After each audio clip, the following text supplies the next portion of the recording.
No, don't think it's luck.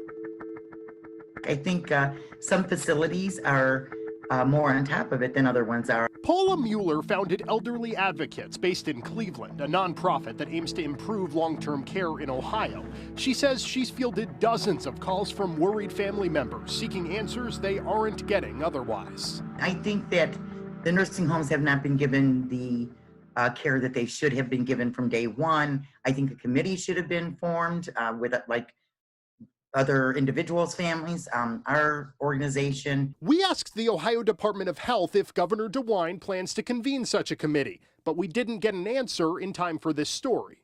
We have to just keep digging for solutions, and the one we have is not down the hallway. Isolation doesn't work most times. A point echoed by AARP State Director Holly Holtzen.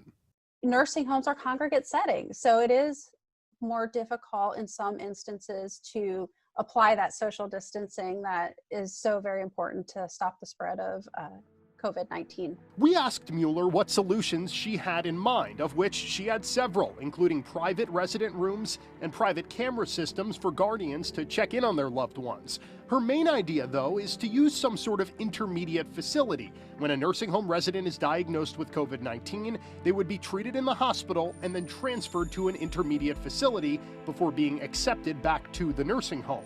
It's something Mueller believes still can be done, but others, like Bowling Green State University gerontology professor Jennifer Wagner, are skeptical. That would be an excellent solution. I just don't know about the feasibility of it. But most of the facilities are doing a pretty good job of creating isolation units, maybe taking one wing and triaging patients who are COVID positive. Wagner has worked in long-term care for 2.5 decades, earning several certifications along the way. As she now trains her students to enter the field, their assignments reflect what Wagner says would be asked of them in the proverbial real world. It's their job. You listen to Governor DeWine's talk every day. You keep up on their briefings, you summarize them, you share them with the staff, and they're creating in services. Those are the folks that are staying vigilant. And that vigilance must include testing. In late April, Lucas County said all nursing home residents would be tested for the virus. And just last week, Governor DeWine promised more widespread testing in these facilities. The goal will be to test all staff. So all staff will be tested. In regard to the residents, the testing of the residents will be based on assessment. President Trump has promised that as well.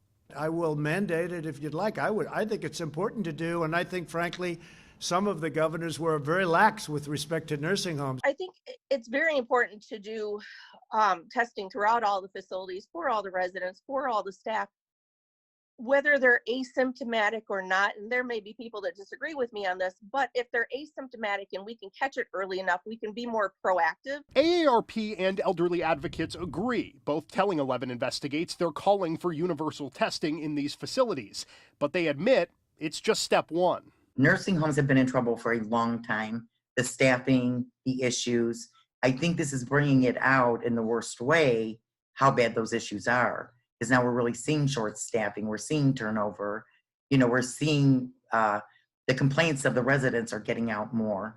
This pandemic has taught us that we need to value long-term care. We need to value our elders first and foremost, but we have to value long-term care. We need to place resources in long-term care, maybe even increase the way we do business, looking more at having all private rooms, increasing options going forward for telemedicine.